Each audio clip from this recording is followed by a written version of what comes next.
guys, my name is Edelle McMahon. I am a singer-songwriter, a musician, facilitator. I live in Belfast, but I am originally from a wee place called Emmyvale in County Monaghan. This is the first song that I actually wrote all by myself in its entirety. It's called the Bell Curve Song, and it's about kind of living your life in the tail of the bell curve. I'm not leaving without a fight.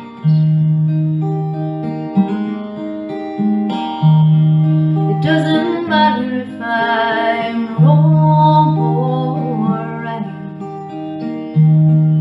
I'm not leaving without a fight.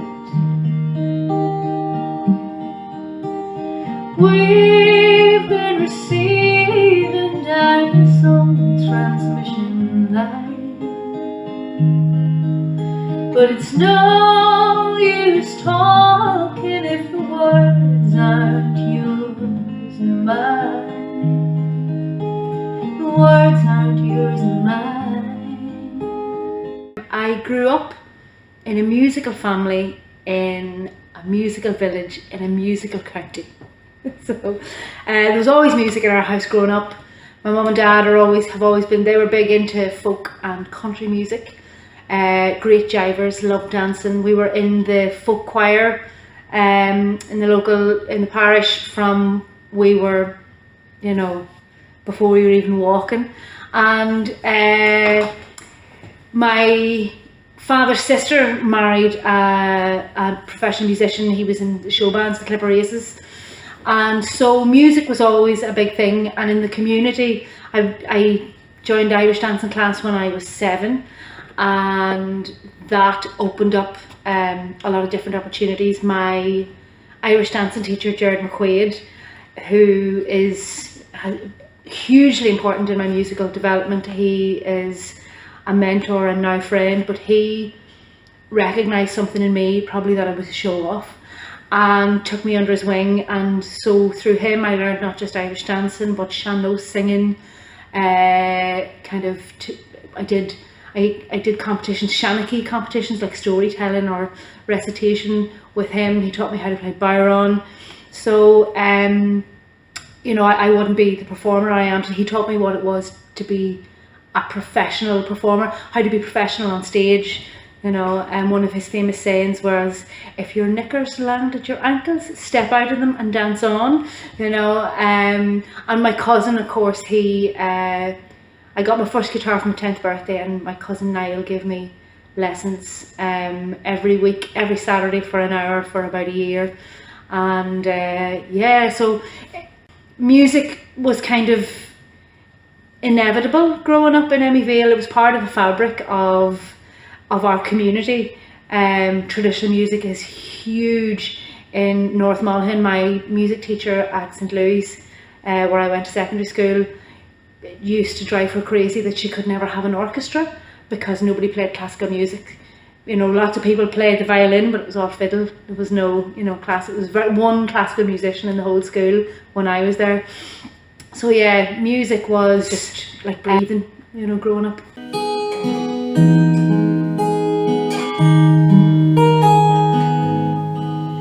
Dear Ruby, don't leave that blue silk dress until the fall. Rare beauty lost beneath the clay when white sands comes to call. How could we step into the dark without stirring that deep fear? Dear Ruby, now those pearly clouds and white stones, they draw near. Now your last sun is setting, Ruby, red embers sparkling hard on the heels of your latest flame. And when tomorrow's dawn throws her light upon this island, there is a silence that will remain. When I hold the pen that wrote your name.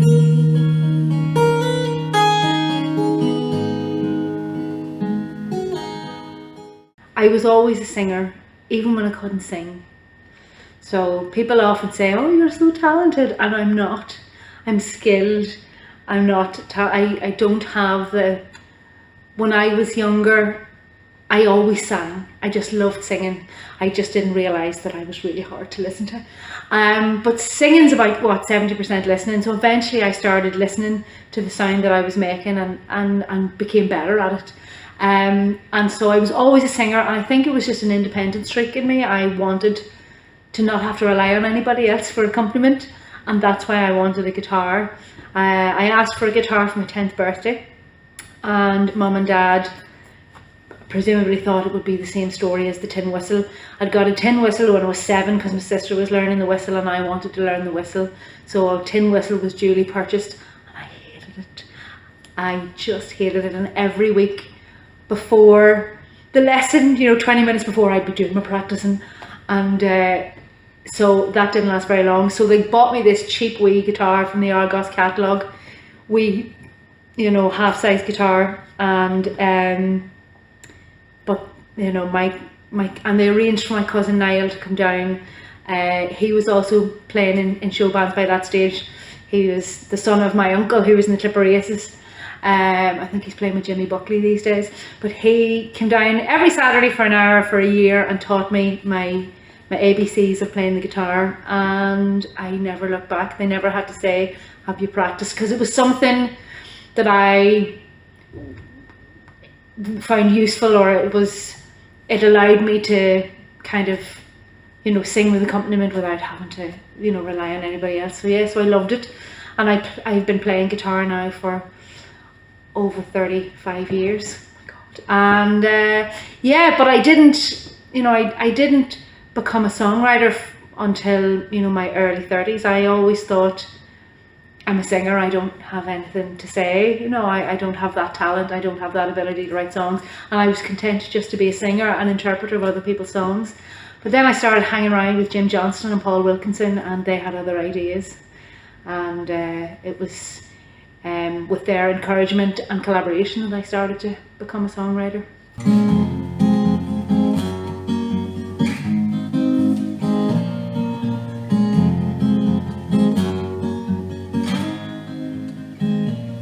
Your peel is thick, it fits you like a glove. Your gaze is fixed, a haunting has become, like a punch in the gut, like a mouth full of blood. Grimace hard not to flinch as your hands grow in mud.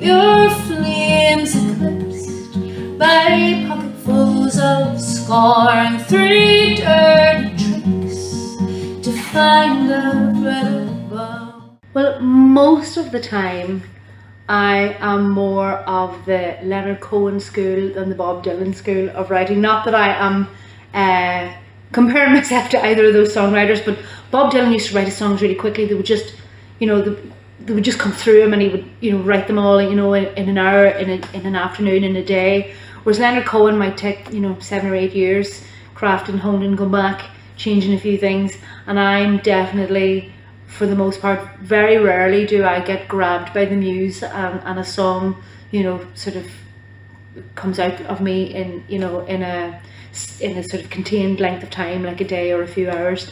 Most of the time, so I have a file on my phone, a little notebook file, and one of the kind of tabs in that is lyric fragments. And anytime I think of, or even hear a nice turn of phrase or something, I think, God, that would be a great lyric, or even just a concept or an idea, I'll jot it down in this app. And it's just, it's kind of enormous. Every now and again I go through it and I purge it and take out things that have already been used. Excuse me. But so very often a song will come through noodling about on the guitar. I've find a little chord sequence or a riff that I like, and I will noodle on that whenever I lift the guitar for a while and flesh it out, and eventually maybe try and maybe I'll take it for a walk. I do a lot of my best kind of melody and lyric writing when I'm walking. I walk a lot, so I'll take it out for a walk with my headphones, you know, for melody, and then I'll come back and maybe record some melodies over it, and then try and find some hook lyrics, maybe a line for the chorus or a line for a verse.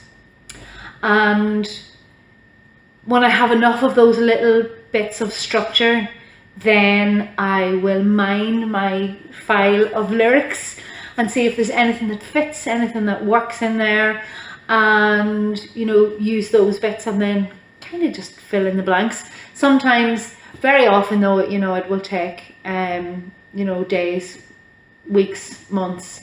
One song that I'm going to sing I wrote over the course of 3 different years. I go to I go to a writing retreat. It's my little kind of downtime treat to myself every year that I do not miss. So there's a wonderful place up on the north coast called Downhill Beach House. It used to be kind of like a hostel, but I think now it's an Airbnb. And every year at the end of January, beginning of February, we the owner of that, William, his wife is an artist and ceramicist and writer. He allows her to use the space for this writing retreat. It's called Space to Write, and you pay very little for, I think you pay enough to cover the heat and light. It's self-catered. You come along for a minimum of 3 nights, and you have just this space beside the beach, beside the forest, to just be creative. There are no organised activities. You can opt in or out of the social aspects as much as you want. It's space to write. And I came up with the initial riff, I think, one year at that retreat. The following year I wrote the first verse, and then the year after that I wrote the second and third verse, you know. So sometimes it can take a long time. And then the most recent song that I wrote, I had a riff that I'd been playing for maybe a year. I could never find anything that would go with it. Couldn't find any themes or any lyrics. And then one night, one Sunday night, I went out for a walk and I was kind of playing it on my earphones, and I got a chorus. And the next day, before I went to bed, I jotted down some lyric ideas for the verses and looked through my, you know, file. Got up Monday morning, took it for another walk, wrote a verse, and realised I had to phone my manager and say, look, I can't come into work today, I have to write this song. And I spent the rest of the day, I had finished I think by about 9 o'clock that night, but that very rarely happens to me, where I'm in the grip of the muse and just, you know, have to get it out of me. That's a very, very rare thing.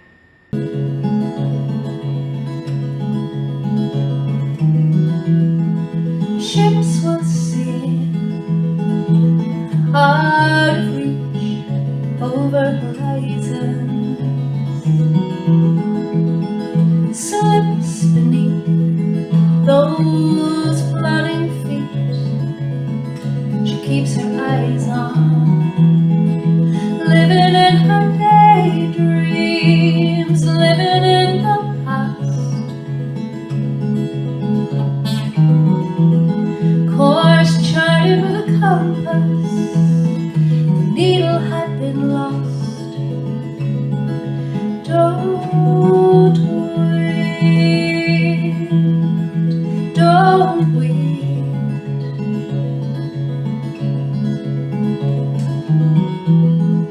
Dreams will wake,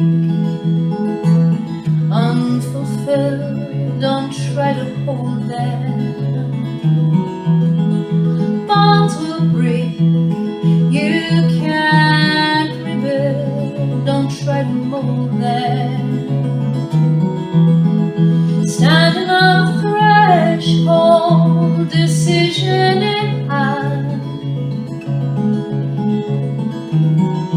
Will you leave your own desire?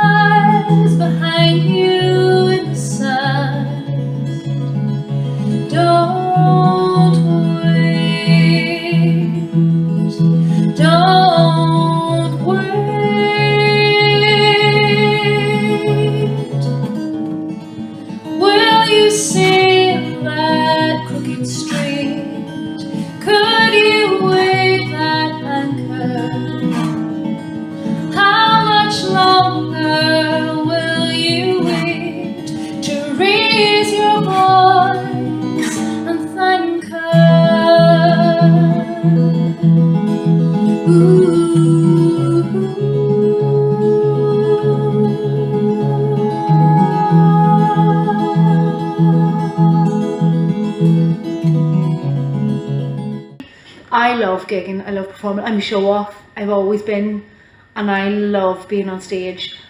That's not to say that I don't sometimes get nervous when the stakes are high. I have performed to some amazing crowds of, a couple of thousand people, but then I've also been like incredibly nervous performing to, an audience of 10. So I think it all depends. I think it's good to have butterflies. The trick is to get them to fly in formation. And a good way to do that is to have your little pre-gig rituals, because that's a way of just telling your body, okay, you're getting into this zone and you're getting ready sort of to go out and do your thing. I have my, I think vocal warm-up is a great way to kind of get those rituals in place. I do spend a good, half an hour to 40 minutes if I can, doing my vocal warm-up.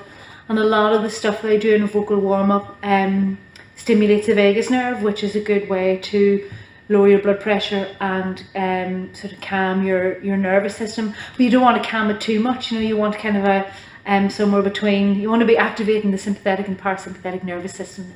Kind of not at the same time, but alternating between the two. But yeah, vocal warm-up I think is a great way of just kind of loosening things out, and taking a good big stretch, and just before I go on stage is just to have a good shake and a good bounce on the balls of my feet to make sure that I'm nice and loose, and to just try not to, especially if it's an important performance for me. Like, I did 2 album launches for my first album release, and I have no memory of the first album launch, no memory whatsoever. I was so keyed up. Apparently, everyone who was there had a great time. Apparently, I'm told I had a great time. I have no memory of it because I didn't take any time to savor it.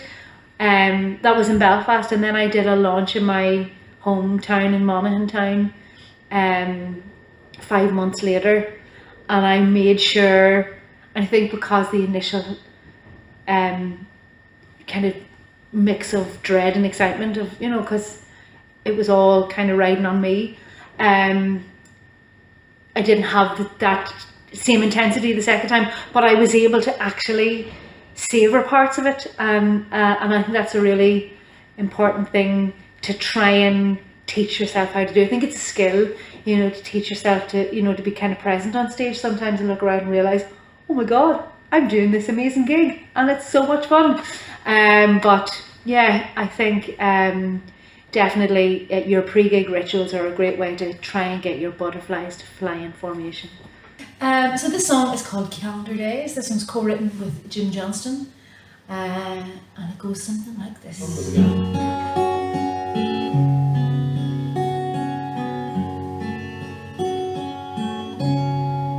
Calendar days, one by one. Calendar days on like leaves in the autumn, they strip the trees bare. Memories of summer left only blur. Oh, come to me when lights are low. Oh, come to me when days are slow. We were an alchemy of spirit and fire. We were an alchemy of time and desire. Winter binds autumn to spring. It's all part of the annual ring, and I vow to love you here today. Bitter and cold came the tea. knocking about studio recording. I've done all my recording. I recently recorded an EP with my friend Brendan, and I recorded my album, and I've been kind of sung and played a bit on a couple of other friends' albums, and they've all for whatever reason been recorded with an amazing producer, Michael Mormika. And I just love knocking about Michael's studio, even when I'm not playing, even when other musicians are coming in to play on my songs. I think it's definitely a very different set of skills you bring to the studio than you bring to a live performance, and it's it's a different kind of style of butterflies, that red button syndrome. You know, you do a great take, you know, in warm up, and then the producer hits the red button and it all goes to but you know, the rituals can be important there. But I love being in the studio. I love the process of layering things up, and seeing what other musicians bring when they come in to play on your tracks. And you know, I usually try not to give too much direction and just allow people to bring their own creativity to you know, my songs. And the same with Michael as a producer. You know, he always has great ideas, and there, you know, his mind's always ticking away in the background. We might be eating lunch and talking about something, but it's all ticking away in the background, and when we come back in to record, he'll be like, right, okay, let's try this, and it'll always be amazing. But yeah, I do enjoy studio. What comes after the studio, I tend to find less enthralling, the whole releasing and promoting, and I love doing the gigging for, you know, promoting and recording, but the whole I'm not on social media anymore, and I really don't miss it, and I really haven't I don't understand there's a lot of pressure to be on social media, and I've never really noticed that it's made a huge impact on my career. I mean, I'm a middle-aged Northern Irish woman, I'm not going to be playing Wembley, so that's fine. But yeah, for me the fun bit is writing the song, recording the song, gigging the song. After, you know, the whole promoting the song, you know, I'd rather have a blood transfusion. In between the two lockdowns, I had writer's block for months, and I thought, oh, it's gone. It's it, my songwriting is over. I had that wee finite window, and it's over now because I've been blocked for so long. But then this one came through me, came to me during lockdown, and yeah, it's called I Want to Be in Love with You, and it's the first song I've ever written where I'm not finger picking.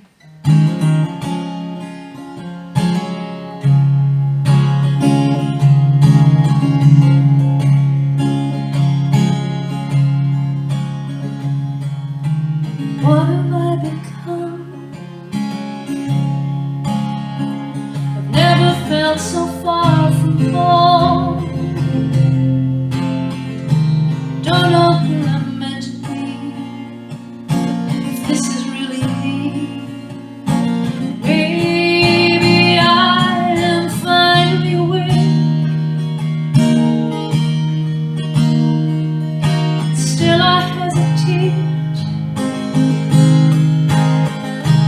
We've both been here before, and I've never asked for more. I've tried never to compare things I couldn't share. Smile to hide it. What more can I do? I don't want to be in love with you.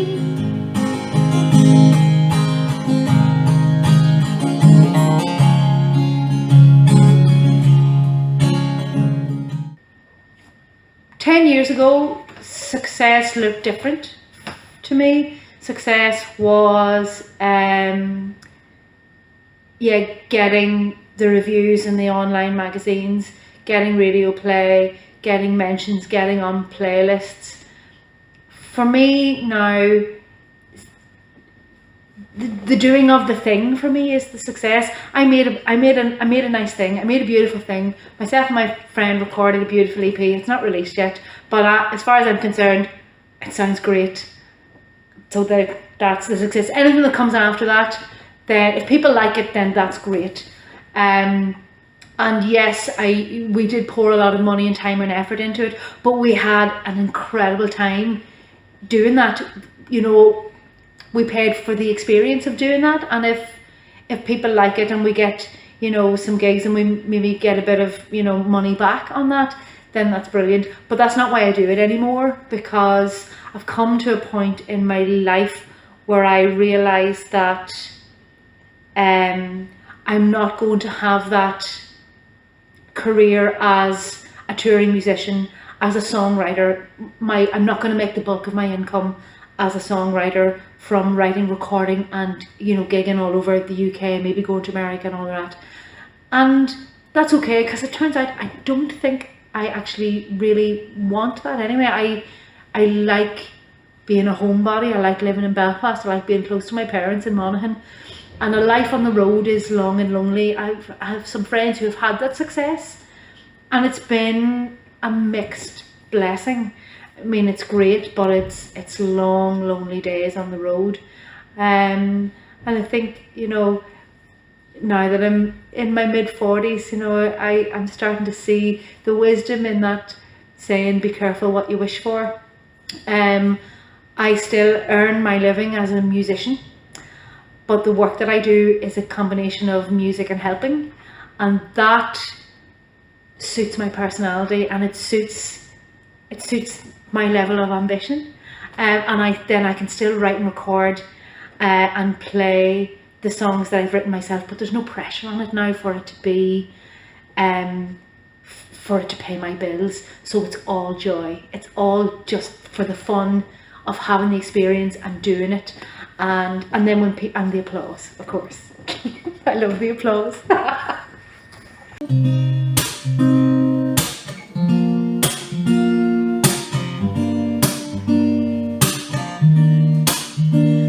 I thought I left this far behind, but the thoughts of you invade my mind. You're back inside, nowhere to hide. My tongue is tied, I can't confide to all the world. I must insist I've buried deep the things I've missed from twisted solipsistic bliss. These thoughts persist, I can't resist. Though you were gone, the pull was strong. That's why it took so long. But I know that I diffused this bomb. I wrote the songs, then I moved on. So why do I hear ticking?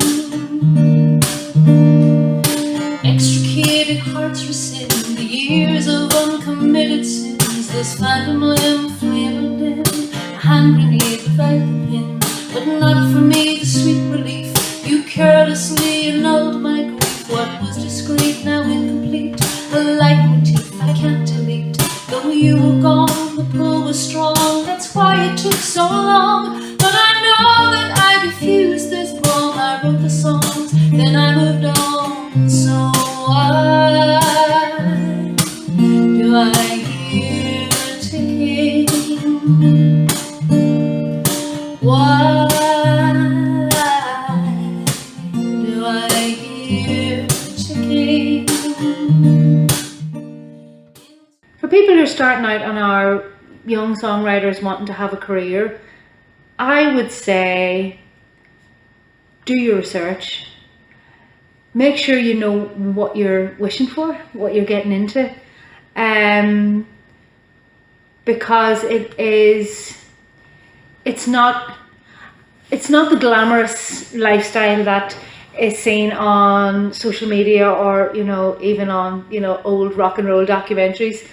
It is tough, it's lonely, and it's not secure. It's a kind of it's a dynamic income. You know, some months, you know, you've got money coming in, other months, you know, you have to, you know, kind of make your last check stretch a bit. You know, you need to learn how to, you know, to budget those things, you know, if that's what you want to make your career. But I would just say, you know, to anyone starting out, yeah, make sure you have realistic expectations of what success looks like to you. And success might look different to you than it does to me, or it does to, you know, the next person. But, you know, figure out what you want and what success looks like for you, and then pursue that. But don't don't be inflexible, don't be afraid to, you know, to change direction, because you will get knocked about a bit. And that's not necessarily a bad thing, that's just life. But if you're resilient and you're able to sort of take those blows and be flexible and kind of move sideways or diagonally, or say, okay, well, my goal has changed slightly, then, you know, then I think you're more likely to get to where you want to be. And where you want to be might not necessarily, where you want to be in 10 years time might not necessarily be what you're looking at now or what you're aiming for now. But just, you know, write the songs, keep doing it, get out there and play live. Get, you know, there's nothing can substitute for stage experience. Get out there, learn how to talk to an audience, learn how to sell your songs, how to be a performer, and how to enjoy, you know, being on stage. Learn how to enjoy gigging if you don't already. Playing live is the most fun you can have with all your clothes on. It is the best feeling. But then that's coming from an old show off. So but yeah, just, you know, get out there and do it, but have realistic expectations about what your life is going to be and what success means for you specifically, because it won't always mean the same thing for everyone. In a sultry, unpredicted glitch, I fumbled along desire clutch. My fingers twitched to scratch that itch. My will to quit has been bewitched. Now everything and nothing's changed. The hard-won piece has been exchanged. What remains of all that's